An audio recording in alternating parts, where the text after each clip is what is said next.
What up, comrades? So we're back with Tanya, Tanya the Evil, or Little Girl Soldier, or whatever you want to call it. So, in volume 7 of the light novels, we're almost done with the audio light novels that I had access to. Unfortunately, I think there's like 16, or they might even still be writing them. Mr. Carlos Zen Senpai. But I would say I got 8. So once again, I'm enjoying Tanya the Evil. Just I enjoy the anime, and then it ends without any resolution. So someday, maybe someday, I will finally find out what happens at the end of this tale. But that is probably not going to be anytime soon, unfortunately for me. That being said, I really enjoyed Volume 7. I feel like, not that necessarily it's back to form, but it eliminates a lot of the stuff that I have complaints about with this series. Mostly just like the jumping around to narratives and stuff I kind of don't care about. Like, the best thing about Tanya, the Saga of Tanya the Evil, is Tanya herself and her little crew, like Major Vice. I thought she called him Colonel Vice at some point, but I think I just misheard because I'm listening to an audiobook, right? I'm doing like other stuff. So I still think he's a major because she's a colonel. I think she was talking to somebody else. Anyway, and her adjutant, who's still a lieutenant, which I think is kind of funny. Granted, the war hasn't gone that long, and this 7th volume, like a lot of these books, they'll take place over, a lot of these light novels, they take place over like months to years. It seems. I'm not really paying attention to like the dates when they like say them out loud, but it seems like it goes like the first 6 volumes. I would wager take place over several years. It seems, while this book takes place over like it seems like maybe a month. Like, it's really highly focused on Tanya and her battle essentially with the Russians, with the Eastern Front of the war, and that it starts off with the Spring Offensive, and just like Lieutenant or First Lieutenant Sukuryakov, or however you say her name, said, the wet ground is really what's causing a lot of problems. Like, so the Salamander Kampfgruppen is having a hard time being mobile because the majors are fine, but everyone else has got to like slog through the dirt and the mud, and the tanks are having a hard time, and it's hard to get the artillery around. And so they're taking a lot of these like kind of pot shots from like various Federation, who's the Russian equivalent here, individuals, but they're able to hold themselves strong, and they make some like powerful gains. And at some point, she talks to one of like General Ludendorff, or he might be a colonel at this point. Anyway, but Ludendorff, he's the guy from like way back in the first book, was like, I don't trust her, she's crazy. I saw her almost shoot like one of her like classmates because he disobeyed orders or whatever, which is what she was supposed to do. But now he's like looking at her and he's like, man, she's the best soldier among us all, because she like gets it. So he's had quite the dramatic change around, just based on like the course of the wars. That's the thing, they're in like a world war, but really they like fought the Entente Alliance, then the Republic started a war with them, and then I can't remember like the shithole country that like came up and just got destroyed, Dalmatia or something like that. And then the Commonwealth got involved after they like fucking bunker busted the Republic with their encircling strategy. And I apologize if I get some of these names wrong, by the way, because I kind of understand, like, if it's not one of the, what? There's something behind me. If it's not one of the main characters, like the Tanya's core crew, I kind of like, it's like German names, man, in my brain. I just kind of like, it's something, Ludendorff, Zingen, something. Anyway, like there's 4 guys, and I get their names confused, so it's just like the rank. It's like, oh, that's the strategic general, that's the logistics general. Then there's Ludendorff, I actually know his name. And then there's like the other lieutenant colonel she went to school with, who's like also a logistics general staff officer guy. So, the plot doesn't move forward that much.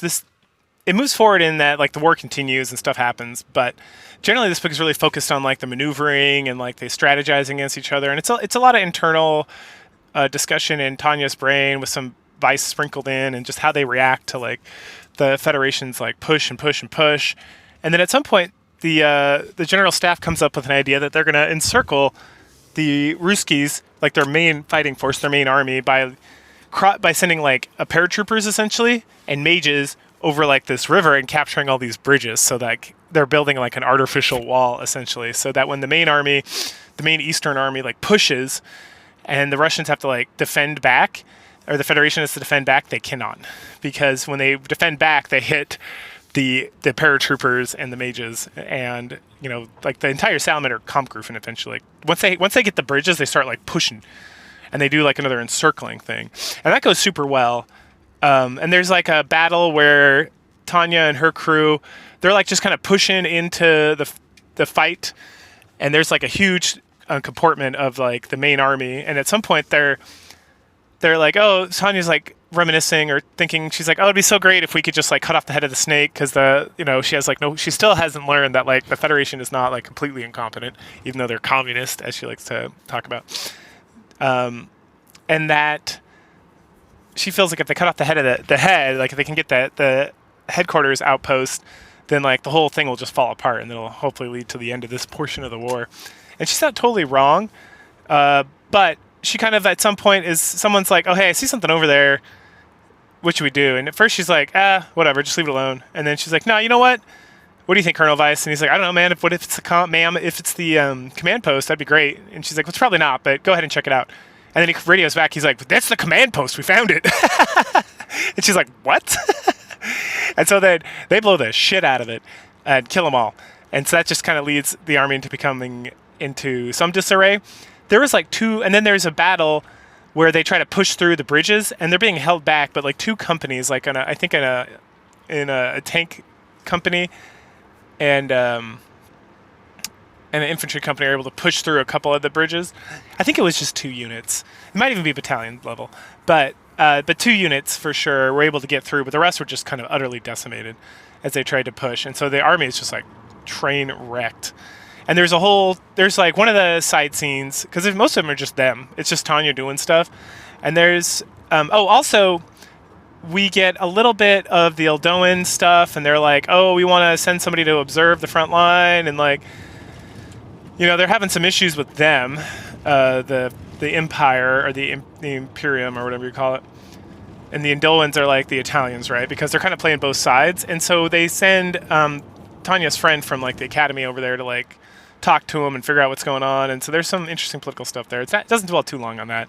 But the result of that, they send a colonel, like a full bird colonel, to kind of see what's going on with the Salamander Kampfgruppen. And at the same time, General Ludendorff is like, hey, we're gonna like quote unquote dismantle the Salamander Kampfgruppen, and then we're gonna immediately establish the whatever his name is, Colonel Luger, the Luger Kampfgruppen, which is going to include like 3 times as many units. And then Tanya's like, the fuck are we doing? And he's like, oh, don't worry, it's all just on paper. It's just pretend. And she's like, what? And he's like, then he like bows, and she's like, oh, what is this general bowing to me for? Or he might still be a colonel at this point. And he's like, I'm sorry, I'm going to take all your credits for being successful in doing all this stuff, because we're trying to hide your existence, and we're trying to show off to like this Eldoan colonel who's coming to like observe as like a neutral party. And she's like, oh, that's okay. I'm more angry that you're like sticking me with some guy. I don't have the people to like guard him, but I guess this is what we got to do. And so Tanya's interactions with him are very interesting, because he's very like, he's never been in a real war, clearly, because she's like doing war stuff, and it's all like legit. Like legal rules of engagement, legally actionable by like the unilateral like treaties on how to conduct war and all that. She's not doing anything outside of the legal system. But every time she like, there's like a whole situation where she's like, all right, well, let's blow the shit out of this town. And he's like, what about the civilians there? And then she laughs, and she's like, you don't get it, do you? Like there are no neutral participants. There are no like civilians. Like everyone out there is like part of as part of how the Federation sees them. Everyone out there is a combatant, and so because that's how they see them, that's how we have to see them. And so it's all prime. Like there's no civilian casualties. Like everyone who dies is a part of like the communist like soldiery, according to like their own doctrine. And then he's like, oh my, I can't even understand. And she's like, you just don't understand how these people work. Like that legit, like you can call somebody else, you can write a report like that. That's legit legal. I've already ran it through all the chains of command and everything. Like this is how we operate total war out here. Like if you don't surrender immediately, you are considered an enemy combatant, and then like no rules apply. Essentially, you are resisting. And he's like stunned by this, and then they're like observing it, and someone's like, okay, so we got to blow that church up in the middle, and he's like, oh, you can't blow up a church. Like, that's against the law of war. And she's like, oh, this guy thinks he got me, but he doesn't understand that communists don't believe in religion, and that there's no priest because they killed all the priests already, and so the big church in the middle with the bell tower is just like a sniper location. And so she explains this all to him, and she's like, look, I'll tell you what, we're gonna go in there and we're gonna do this, and if you can find a priest, or you can stop me at any time, or if you see any religious stuff, and even looks, and it's like the cross has all been taken down, it's just like a building. And he's like stunned by this revelation. And so then they decimate the whole thing. And she like takes him over there, and he like crawls around and investigates. And she's like, you find anything? And he's like, nope. I don't want to talk about it. I just want to go sit in my tent and be sad. And so he does. And Tanya's like, all right, well, welcome to war. And then like he just like, he doesn't show, then he's kind of just in the background for a while. Like he was the main focus of like a whole chapter. And then at the very end of this book, they're like celebrating just crushing the army in like this pincer move, which is like the last thing that happens. And then the end of the spring offensive kind of season where the ground's hardening up and the Imperium can like really push it in there. And she's like, what's his name? And they're all like, I don't know, he's like in his tent being sad still. And she's like, man, fuck him. It's like, it's awesome. It's embarrassing for me as a Sicilian, obviously. Or my portrayal in this media. But it is what it is, I guess. So the other thing, so we get a little bit of I think it's Loria, Comrade Loria, and is like wanting to rape Tanya, and him hearing about like the complete destruction of their army and being like, the fuck, but then getting excited for some reason. I think because it's like they keep talking about mages, and they're like, we killed all the mages, remember? Because the mages sided with like the Tsar in the Civil War, and so they were all like banished or put in gulags and stuff. And they pulled some of them out. Obviously, they've been working with Colonel Drake from the Commonwealth and all that, but they're like gone. I guess they're like somewhere else at this point, doing whatever fucking thing they're doing. And so they call them back, and then they request aid from the Commonwealth. And then we see Colonel Drake. He gets the news that they're pulling him out of the Entente Alliance because they're just up there essentially just fucking around, helping like some partisans out, trying to take back their land and just like kind of meandering. And so he's like, all right, well, we got to go. Nothing's happening here. Like the war is on the Eastern Front. We got to go help out, or like they're going to get destroyed, and then they're going to like turn their full force of ire on us. And of course, Mary Sue has like a problem with that because she's like helping the people in her land that she considers. And so her and Drake go back and forth, and then she's about to go like AWOL, and he like calls her out on it, and he's like, hey, if you go fucking AWOL, like you're gonna get shot in the back of the head. Like that's not gonna work for you. And she's like, what? And then he ends up having the lady political commissar from the Federation call out, because her and Mary Sue are friends, to like convince her that like this is the right decision for like the big picture, because Mary Sue just like does not understand how war is supposed to work at all. So there's that, but that's only a little bit, and that she's obviously, that whole Drake and her are just so uninteresting and boring. I don't care what goes on with there. Meh. The Loria stuff is also just kind of like, I don't really care. The final, so after they crushingly win, all that good stuff, the last little part is like, okay, so they just decimated this army, now it's time to make truce. And so the generals, the two major generals, put together like a treaty package that involves like getting some land, getting some resources, and like calling it quits, and like essentially like there will be no more aggression towards us, period, the end, ever again. As long as you stand as like a country, like you promise the whole world that this is the end of this, and we're not going to take like, we're just going to have like a small buffer zone between you and us, and like we're just going to call it good on that. And so he takes it to like they take it to the diplomats, and the diplomats are like, hell no, we want more. And he's like, that's stupid. What do you mean you want more? You're not out there like getting dudes killed and like losing resources and having to struggle just to maintain like what we got. Like we're in mountains of debt and all this stuff, and you just want to rack it up more. And they're like, no, we crushed their army, we want more. It's like, Jesus fucking Christ. So he's really bummed out. He's like, fuck those guys at the end of the book. And that's the end of volume 7. So volume 8's up, and that'll be the end of that. I'll move on to a different series.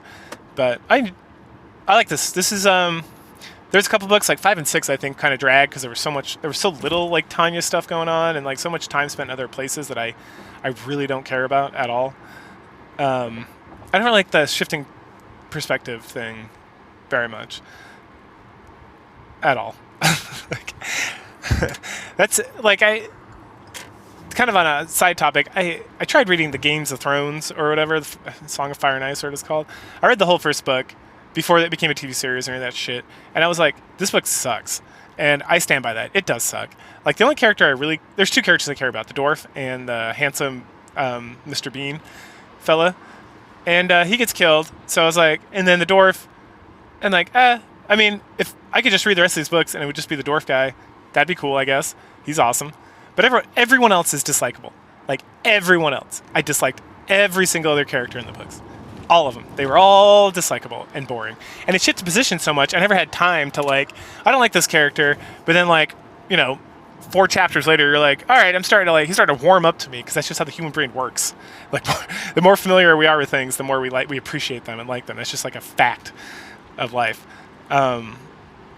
So when you're making me shift between all these like unlikable characters, I don't care about any of them, unless they're like immediately like engaging me on some sort of level, like being noble and brave in this world full of shitbags, or just being like interesting, right? Which is never interesting. I don't understand the passion behind the Game of Thrones world. It's so boring and uninteresting. And it's like, if I want to do some like sword and sorcery style fantasy, I'll just read Conan the Barbarian or watch those movies. Those movies are fucking awesome. And the comics are great, and the old stories are good. Like, there's so many better things out there. I do not understand the interest at all. Like, the world's not compelling.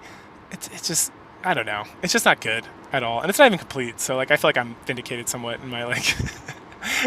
lack of an interest. Not that I'm right. I don't care if you like it. Like, you go fuck yourself. Like, whatever. More in that, like, that forcing myself to read another one of these books is a complete waste of time. And as the series will never end, I feel completely justified in that decision. No regrets whatsoever.